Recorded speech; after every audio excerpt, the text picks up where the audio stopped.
네, 안녕하세요. 우리가 지난 시간에 케이스 스터디를 하면서, 터틀 모듈을 가지고, 몇 가지 간단한 도형을 그리는, 과정을 거쳐서, 최종적으로 서클까지의 그림을 그려봤습니다. 자, 그런 과정에서 우리가, 코드를, 재사용이 용이하도록 함수로 만드는 인캡슐레이션과 그런 함수의 기능을 좀 더 일반화시키는 generalization이라는 것 우리가 경험을 해봤고요. 그리고 파라미터들을 이제 추가하면서 그 generalization을 할 때 그 인터페이스를 이제 무작정 많이 늘리는 것이 반드시 좋은 것은 아니다. 인터페이스를 좀 깔끔하게 하는 것도 필요하다라는 것들을 좀 살펴봤습니다. 자, 오늘은 서클을 조금 더 일반화한 아크를 그림을 그려보는 것부터 시작을 하겠습니다. 자, 그 서클은 이제 중심각이 360도가 될 텐데 아크는 이제 뭐 일종의 호가 되겠죠? 원의 일부가 되겠습니다. 그래서 원의 일부를 이제 그리기 위해서 서클에서는 파라미터가 서틀과 반지름이 있었는데 그것뿐만 아니라 중심각을 얼마나 할지까지 파라미터를 전달을 해야 되겠습니다. 그래서 서클에 추가적으로 앵글이라는 파라미터를 추가하도록 하고요. 그래서 앵글을 중심각으로 하는 아크를 이제 그림을 그려보도록 하겠습니다. 그래서 이 아크를 이제 만들고 나면 아크에 이제 중심각을 360도를 전달을 하게 되면 결국은 이 아크가 서클을 그릴 수도 있겠습니다. 자, 그러면 어떻게 작성을 해야 되는지 한 10분 정도 고민을 좀 해보면 좋겠습니다. 네, 여러분들이 고민을 다 했을 거라고 생각하고 한번 어떻게 아크를 제 그림을 아크를 작성을 했는지를 한번 같이 살펴보도록 하죠. 자, 그 서클하고의 차이는 네, 중심각이 정해져 있다는 것이죠. 그래서 일단은 어, 그 물론 이제 여기서 서클을 조금 일반화하진 않았는데요. 자, 그 코드를 먼저 바꾸고 어, 시작을 하죠. 네. 어,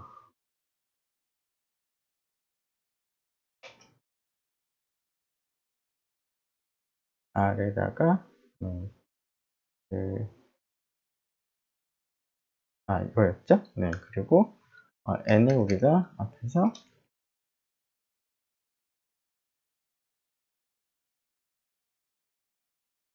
그, 한 변의 길이는 한 3픽셀 정도 되도록 우리가 N을 정했습니다. 그리고 이제 length는 이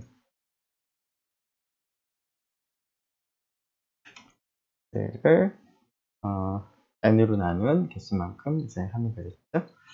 자, 요것을 이제 복사를 하죠. 자, 그리고 이름은 이제 arc로 하겠습니다. 자, 전달할 것은 이제 중심각, 앵글까지 전달해야 되겠습니다.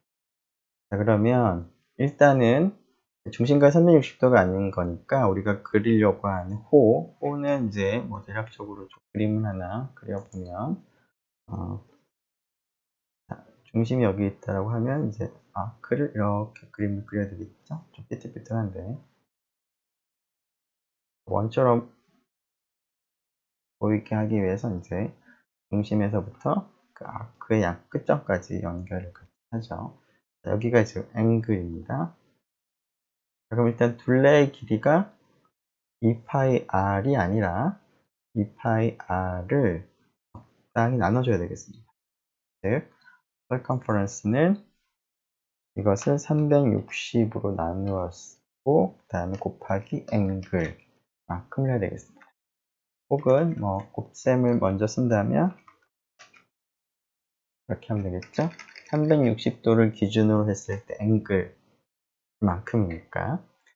자, 그래서 이제 둘레 길이를 결정하고 둘레 길이를 그림을 그릴 때 3픽셀씩 선분으로 그릴 수 있도록 n을 정하고요. 대략 3픽셀씩 그리도록. 그 다음에 이제 랭스를 우리가 이제 한 변의 길이죠. 그걸 정했습니다. 자, 그러면은 그걸 n 등분을 해서 이제 그림을 그리는데, 앞에서 서클은 이제 원이었기 때문에 폴리곤을 이용해서 그렸는데요. 지금은 폴리곤은 이제 닫힌 이런 사각형이니까 폴리곤하고 동일하진 않겠습니다. 그래서 폴리곤을 우리가 어떻게 그죠? 작업을 했는지를 좀 생각을 해보기 위해서 그것과 유사하게 지금 하면 될 테니까 폴리곤 코드를 한번 보죠. 폴리곤 코드를 보니까 n번만큼 반복을 하는데 길이만큼 나아가고 그 다음에 앵글만큼 턴을 합니다. 자, 이렇게 우리가 여기다가 작업을 하면 되겠습니다. 여기에다가 폴리곤 대신에 for I in range인데요. 자, 원은 아니지만 호긴 하지만 우리가 n번 반복하기 때문에 range n이라고 쓰면 될 거고, 하나 둘 셋 넷, 하나 둘 셋 넷 띄고, 자, 터틀이 튀었죠? fd forward length인데요. 자, 위에 있는 랭스가 이만큼 있죠? 하나 둘 셋 넷, 하나 둘 셋 넷. 네. 자, 시점, 그 다음에 left turn인데 앵글인데, 자, 여기서 앵글은 처음에 주어진 앵글하고는 다르죠? 자, 우리가 지금 이 아크를 자세히 들여다보면 직선으로 이제 근사해서 이렇게 그림을 그리려고 하는 겁니다. 이 직선 하나하나를 대략 한 3픽셀 정도의 길이가 되도록 그릴 수 있도록 n을 정한 겁니다. 그래서 n의 변의 개수가 되는 것이죠. 그래서 그 n번 반복을 합니다. 자, 근데 그때 그러면 그 라인을 긋고 나서 일정 각도씩 이제 회전을 이제 할 텐데요. 매번 얼마큼씩 레프트 턴을 하는 것이 필요할까요? 처음에 우리가 그리고자 하는 것이 중심각이 앵글만큼 되길 바라는데, 우리가 처음에 이제 그 라인을 긋고 세타만큼 회전하는 작업을 모두 n번 반복할 테니까 n 세타만큼 처음 방향에서 맨 마지막 라인을 긋고 나서 턴을 하는 것까지 생각해 보면, 방향이 이렇게 된다고 하면 처음 방향과 결국 n세타만큼 돌아가 있습니다. 자, 그런데 그 n세타만큼 돌아갔을 때 그 각이 중심각이 될 테니까, 왜냐하면 제 서클을 생각해 보면 이 점에서 이 원의 접선을 그리면 이제 수직이 될 텐데, 이 점에서도 이 원의 접선을 그리면 이제 여기가 수직이 되겠죠? 중심에서 끝점까지 그었으니까. 자, 그래서 대략 이제 그 방향이 처음에는 뭐 이 방향이었다면 나중에 최종적으로 이 방향으로 좀 바뀌어 있을 테니까, 결국 여기 있는 수직인 이 도형을 여기 앵글만큼 이거 네, 지금 뭐 바뀌어가지고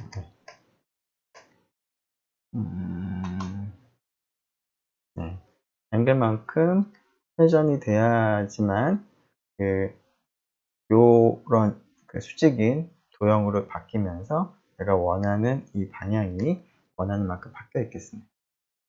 자, 그렇다는 얘기는 이쪽 앵글이 토탈 앵글만큼 바뀌어 있어야 되므로 결국 한번 턴할 때마다 중심각을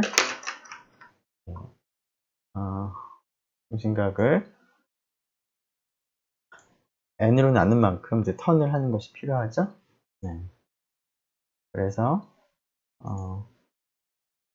여기다가 앵글 계산 하도록 하겠습니다. 하나, 둘, 셋, 넷. 스텝 앵글이라고 하죠. 즉, 한 단계별로 이제 몇 도씩을 회전해야 되는지를 생각해 보면 앵글을 n으로 나눠주면 되겠죠. 그래서 스텝 앵글이라고 쓰겠습니다. 자, 그리고 이제 뭐 이런 스텝이라는 용어를 써서 랭스도 생각을 해보면 전체 길이가 아니라 그 단계별로 한 번 그릴 때의 랭스니까 스텝이라고 이렇게 해주면 조금 더 의미가 명확할 것 같습니다. 여기도 스텝. 이렇게 이제 바꾸는 것이 가능할 것 같습니다. 자, 이것을 한번 테스트 해보기 위해서 앞에서 서클도 그렸는데 이번에는 이제 아크를 한번 그려보도록 하죠. 앨리스를 가지고 한번 그려볼까요? 네. 아크, 앨리스, 반지름은 한 50 정도, 각은 어느 정도 할까요? 한 80도 정도 할까요? 네. 90도 할까요? 눈에 보기 편하게 이렇게 하고, 자, 이 녀석을 마찬가지로 실행을 해보도록 하겠습니다.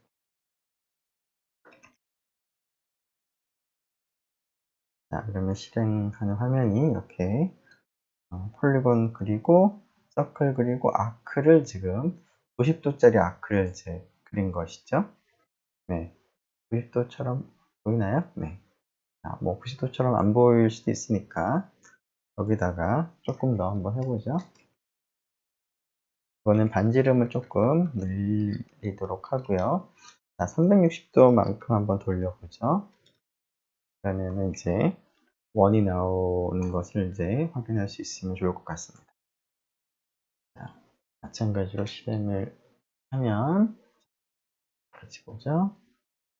폴리곤 됐고, 서클 됐고, 아크 하나, 또 아크 하나인데 처음에는 90도만큼의 아크였고요. 그 다음은 360도짜리 아크인데, 네, 360도짜리 아크를 그리고 나니까 뭐 처음에 그렸던 90도짜리 아크도 뭐 그럴듯해 보이는 것 같습니다.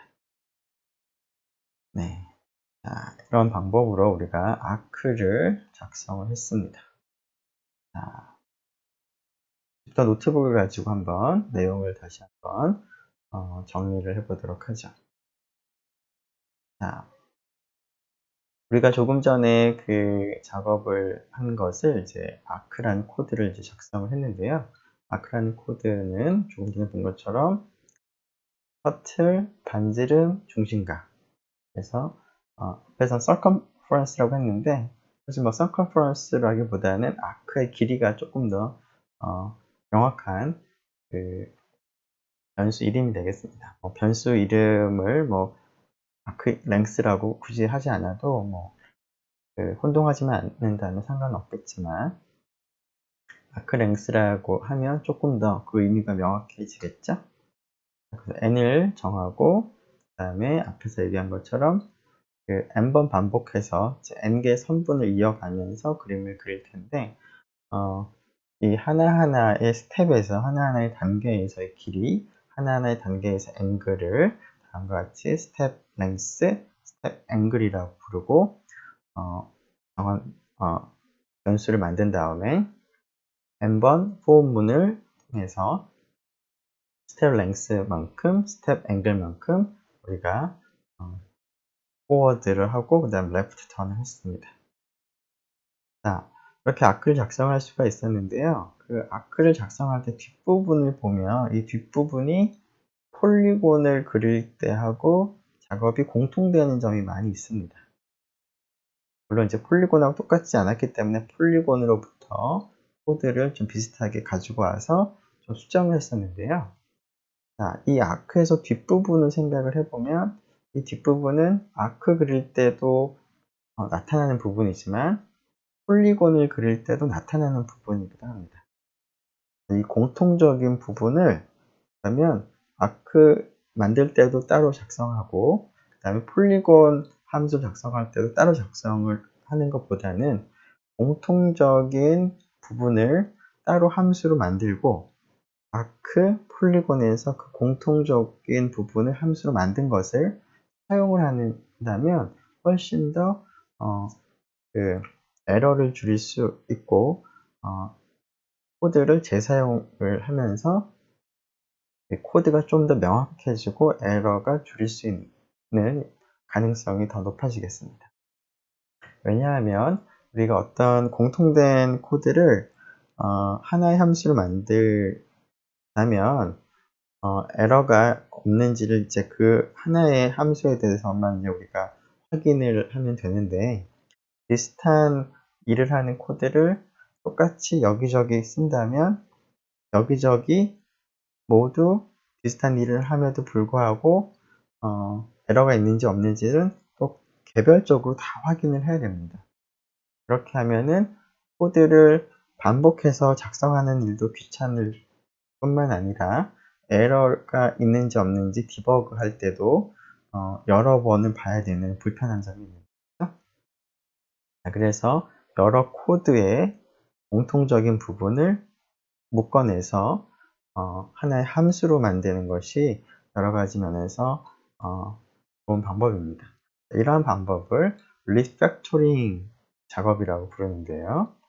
여기서는 폴리라인이라고 하는 함수를 우리가 아크와 폴리곤의 공통적인 동작으로 이렇게 묶어내도록 하겠습니다. 즉, 폴리라인은 아크나 폴리곤에서 일정한 길이만큼 진행을 하고 또 일정한 각도만큼 턴을 몇 번 반복하는 이러한 부분이 공통적인데, 그러한 부분을 폴리곤은 아니고, 폴리곤을 그릴 때 그리는 이제 라인들을 여러 번 그린다라는 그런 측면에서 폴리라인이라고 이름을 붙였습니다. 폴리라인은 어떤 터틀을 움직일 것인가, 그리고 몇 번 반복할 것인가, 그리고 한 번 이동할 때마다 스텝 랭스에 해당하는 랭스는 얼마인가, 그리고 한 번 이동할 때 나서 턴하는 스텝 앵글은 얼마인가에 따라서 정해질 테니까 파라미터는 모두 4개를 이제 파라미터로 하고, 이런 값들을 가지고 n번 반복하고요. 포문으로 그 다음에 그 랭스만큼 진행하고 그다음 앵글만큼 턴하겠습니다. 이렇게 이 부분을 만들고 나면 아크를 우리가 만들 때 이 뒷부분을 이렇게 직접 코드로 쓰지 말고 폴리라인을 작성한 다음에 폴리라인을 재활용하는 겁니다. 즉, 아크를 다음과 같이 스텝 랭스, 스텝 앵글 만들 때까지는 똑같고요. 뒷부분에 위쪽 코드에선 포문이 있었는데 그 포문 대신에 폴리라인을 호출하는 걸로 우리가 변경을 하는 것이 가능하겠습니다. 뿐만 아니라 폴리곤도 위에서는 네, 지금 여기는 없고 폴리곤이 여기 있네요. 폴리곤도 지금 이런 코드였는데, 여기서도 결국은 이제 앵글하고 랭스가 이제 어떻게 정해지느냐는 이제 위에서 이제 결정을 하는 것이지만, 여기서도 아크에서 뒷부분과 유사한 부분이 나타났죠.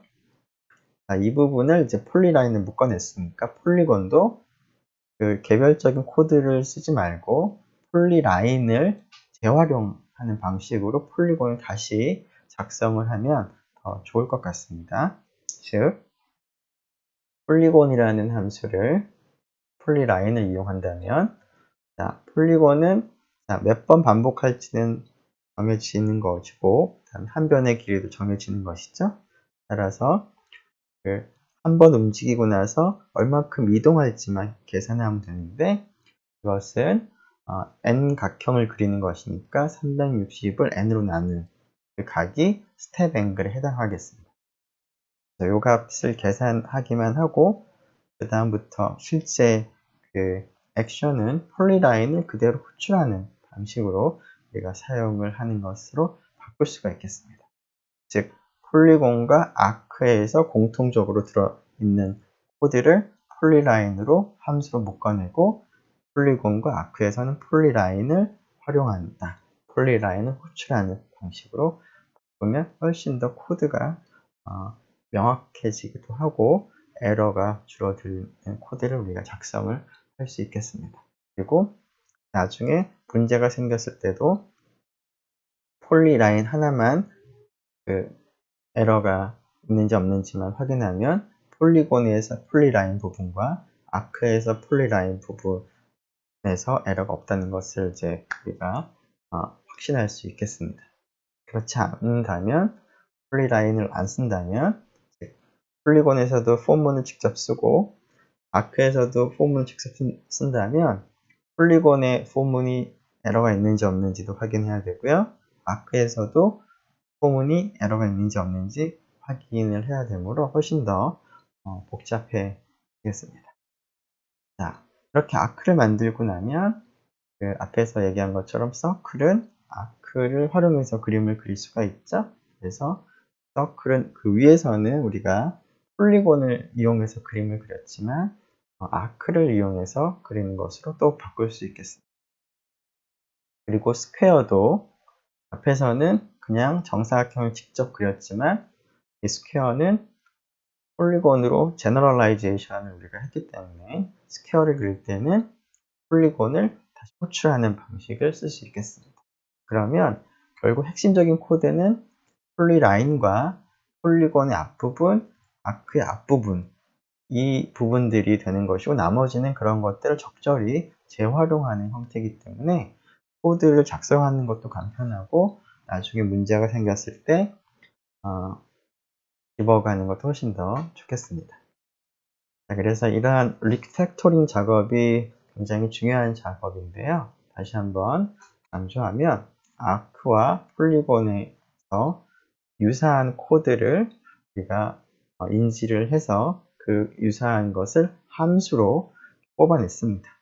그래서 우리가 인수분해를 한다라고 하는 것을 영어로 팩터링 한다, 팩터 아웃 한다, 뭐 이런 표현을 쓰는데 그런 이제 영어 표현 생각을 해보면 이 리팩터링이라는 단어의 의미가 좀 더 명확해질 것 같습니다. 공통적인 부분을 이렇게 묶어낸다 라고 기억을 하면 좋겠습니다. 자, 지금까지 우리가 몇 개의 문제를 이제 같이 생각해 보면서 우리가 함수를 어떻게 만들 것인가 하는 부분들을 같이 생각해 봤습니다. 즉, 처음에는 일단 작동하는 코드를 먼저 만드는 것이 중요하고요. 일단은 동작을 해야지, 일단 에러가 없이, 일단 간단한 거라도 동작을 해야지, 그것을 토대로 해서 우리가 함수를 만들 수가 있는 것이지, 처음부터, 물론 함수를 만들 수도 있겠지만, 처음부터 함수를 만들면, 여러 가지 또 에러가 있을 수 있는 상황에서, 여러 가지 문제를 한꺼번에 고려를 해야 되기 때문에, 함수를 만들 때는 일단은 함수를 만들기 전에 코드상에서 코드만 가지고, 함수가 아닌 그냥 코드 자체만 가지고 잘 동작하는지를 먼저 확인을 하고 그런 후에 잘 동작이 되는 코드를 함수로 인캡슐레이션을 하면 훨씬 더 그 작업이 여러 가지 면에서 편리하겠습니다. 그리고 그렇게 일단 인캡슐레이션을 해서 함수를 만들게 되면 거기에다가 추가적으로 기능들을 조금 더 넣어서 일반화를 하는 것이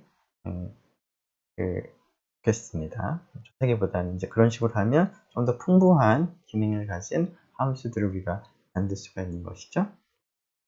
자, 그리고 그러한 과정 속에서 공통적인 유사한 코드가 있는 경우에는 우리가 리팩토링을 통해서 공통적인 부분을 하나의 함수를 만들고 그 함수를 다른 함수에서 활용하는 형태로 우리가 작업을 했습니다. 이러한 것들을 일반적으로 우리가 개발 계획을 이제 세운다라는 표현을 쓰는데요. 개발 계획이라고 하는 것은 어떤 하나의 프로그램을 작성을 하는 과정을 얘기를 하는데 이 과정은 지금 방금 아니면 지난 시간까지 본 것처럼 이러한 과정에서 인캡슐레이션과 제너럴라이제이션을 통해서 우리가 이제 작업을 하는 것이 여러 가지로 편리합니다. 앞에서 얘기한 것처럼 일단은 함수 없이 no function definition 생각을 해서 함수 없이 생각해서 일단 워킹하는 동작하는 작동하는 작은 프로그램을 만들고 일단 워킹 한다는 것이 확인이 되면 그 중에서 이제 우리가 함수로 encapsulation을 하고 그리고 그런 함수의 이제 기능을 파라미터를 더 추가함으로 해서 기능을 일반화 시키겠습니다.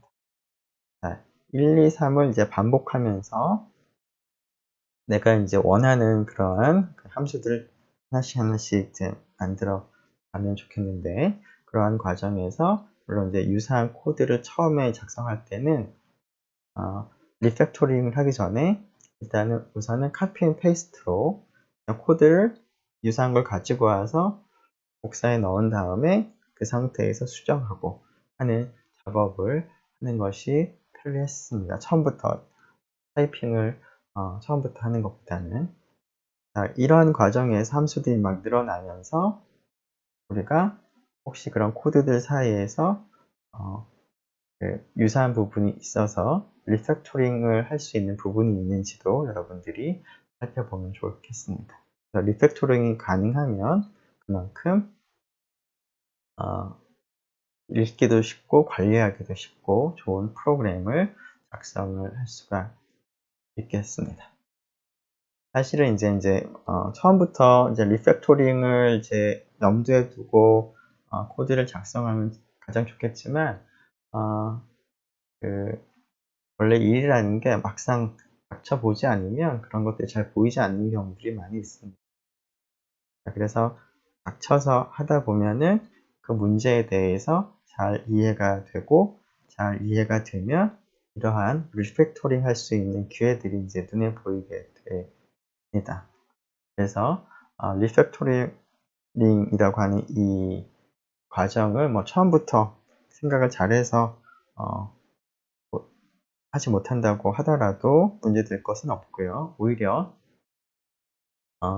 처음에는 보이지 않았던 이러한 부분들이 경험을 통해서 직접 일에 부딪히면서 리팩토링을 이제 할 수 있게 된다는 것은 그만큼 그 문제에 대해서 여러분들이 이해도가 높아졌다라고 하는 그 신호이기도 하니까 한번 좀 부딪혀서 문제를 한번 경험해 보면서 리팩토링을 할 수 있는지를 한번 고민해 보는 것이 좋은 경험이 되겠습니다.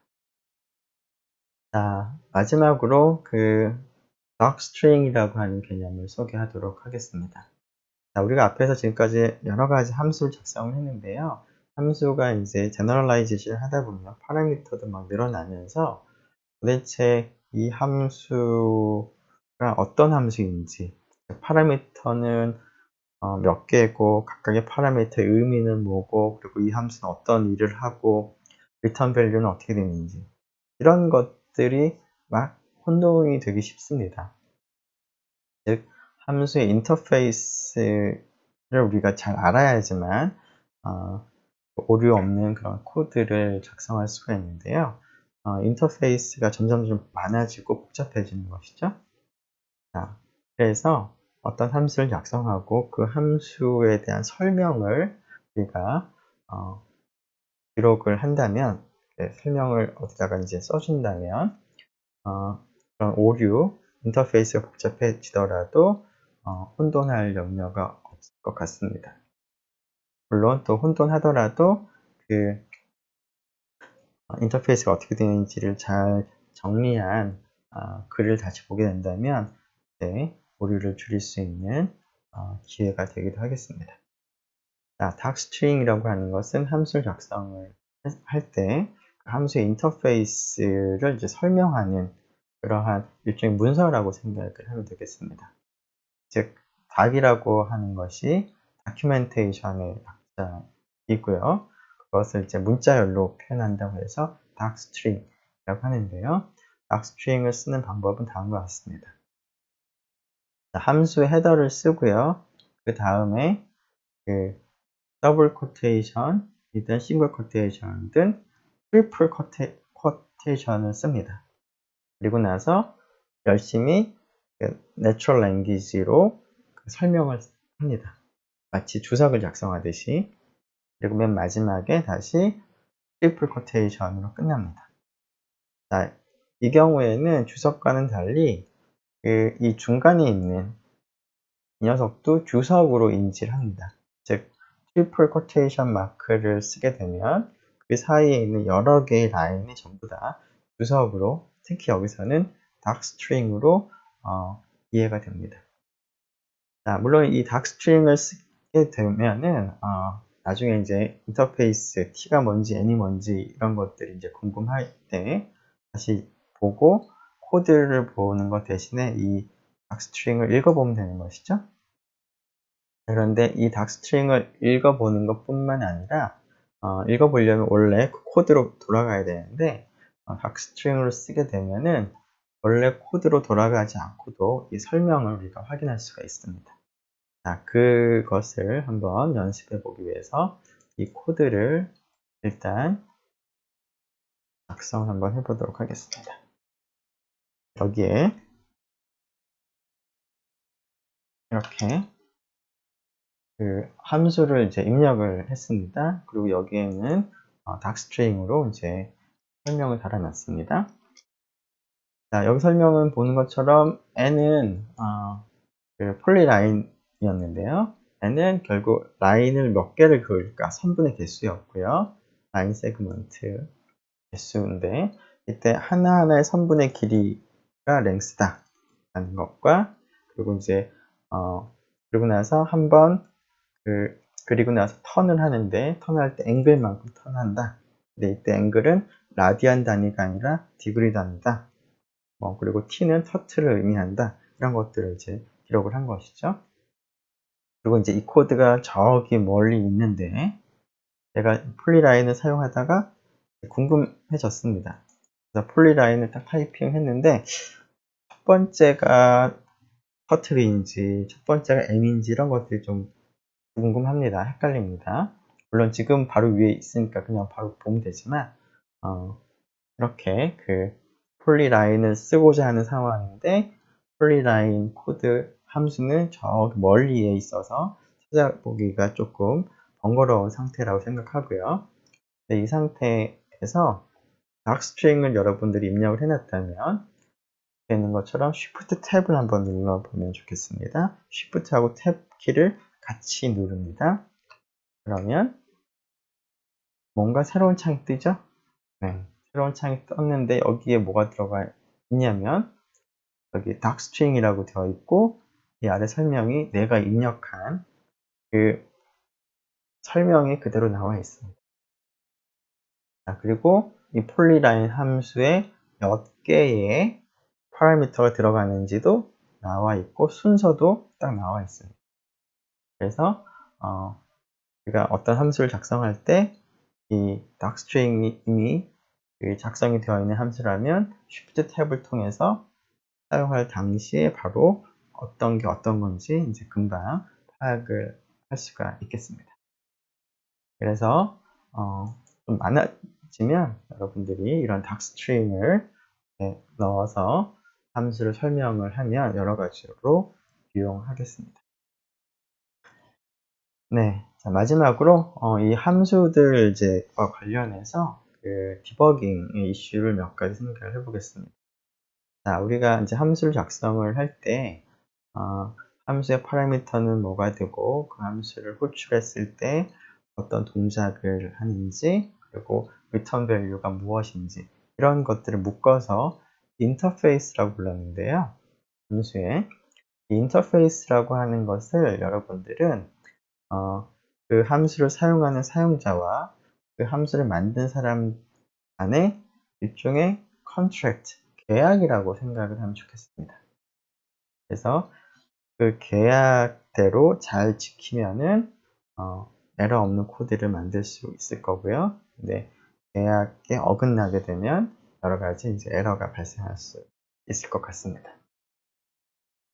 자, 뭐 예를 들어서 폴리라인 같은 경우에 지금 방금 본 것처럼 tn, length, angle이라는 파라미터들이 있었는데요. 이런 파라미터들마다 요구되는 어떠한 제한 조건들이 있습니다.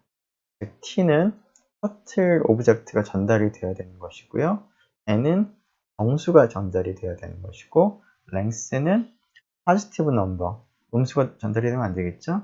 그리고 angle은 디그리 단위가 아니라 라디안 단위가 아니라 디그리 단위로 입력을 해야 됩니다. 자, 이러한 파라미터들에 대한 조건들, 제한 조건들이 있는데, 이러한 조건을 우리가 프리컨디션이라고 부릅니다. 반면에 이 함수를 이제 호출했을 때 이 함수가 어떤 동작을 하고 그 함수가 다 끝났을 때 리턴 밸류가 어떻게 되고 하는 그런 것에 대한 어떤 처음에 의도했던 어떤 상태, 어떤 조건을 갖다가 포스트 컨디션이라고 합니다. 그래서 이 닥스트링에는 프리컨디션에 대해서 설명을 물론 알아야 되겠지만 이 함수를 호출하게 되면 어떤 일이 일어나는지 리턴 밸류가 어떻게 되는지 하는 포스트 컨디션에 대해서도 설명을 해놓으면 이것을 사용하는 입장에서 어떤 일을 이제 기대를 할 수 있는지를 명확하게 나타낼 수가 있겠습니다. 자, 앞에서 이러한 인터페이스는 하나의 컨트랙트라고 생각을 하라고 했는데요. 이 컨트랙트 부분에서 프리컨디션은 그 함수를 호출하는 폴러가 지켜야 되는 부분입니다. 내가 어떤 함수를 누군가 다른 사람이 만들었는데 그 함수를 내가 사용을 한다, 호출하겠다라고 하면 프리컨디션을 맞춰서 그 함수를 호출해야 되겠습니다. 근데 프리컨디션에 어긋나게 내가 호출하게 돼서 에러가 생기면은 그 잘못은 프리컨디션을 지키지 않은 함수를 호출한 사람 쪽에 책임이 있는 것이죠. 반면에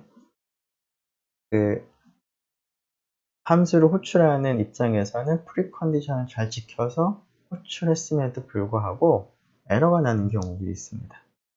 근데 그런 에러들 중에는 함수를 작성한 사람이 포스트 컨디션을 여러 가지 실수에 의해서 제대로 못 맞춰주는 경우들도 있을 수 있는데요. 만약 그러한 포스트 컨디션을 맞춰주지 못해서 생긴 에러라고 한다면 그 에러의 책임은 그 함수를 만든 사람한테 있는 거죠. 아니면 그 함수 자체에 있습니다. 자, 그래서 프리컨디션과 포스트 컨디션을 각각 입장에 따라서 좀 다르긴 하겠지만 각 차원 위치에서 제대로 잘 지켜주도록 우리가 이제 작성을 해야 될 것이고요. 그리고 이제 문제가 생겼을 때는 프리컨디션은 제대로 지켜졌는지, 그리고 포스트 컨디션이 제대로 지켜졌는지 이런 것들을 따져보면 어디에서 문제가 발생했는지를 확인하기가 용이할 것 같습니다. 네, 이렇게 해서 그 4장에 있는 내용들을 좀 마무리를 하려고 하는데요. 4장에 있는 내용들은 여러 가지 함수를 작성을 하고 테스트하는 이런 일들을 많이 했기 때문에 여러분들이 여러 가지로 직접 코드를 작성하고 또 실행해 보고 하는 것들을 직접적으로 많이 해보는 것이 필요합니다. 그런 것들을 반드시 해보기를 권하고요. 그리고 터틀 모듈을 이제 쓰기 어려운 경우에는 앞에서 소개했던 모바일 플레이니엄이었나요? 이름이 네. 네, 이 모듈이죠. 모바일 플러니언이라고 하는 이 모듈을 써서 또 한번 작업을 해보기 바랍니다. 그래서 이 모듈을 가지고도 우리가 앞에서 했던 아크, 폴리라인 이런 것들을 한번 해보면 좋은 연습이 되리라고 생각을 합니다. 네, 수고 많았습니다.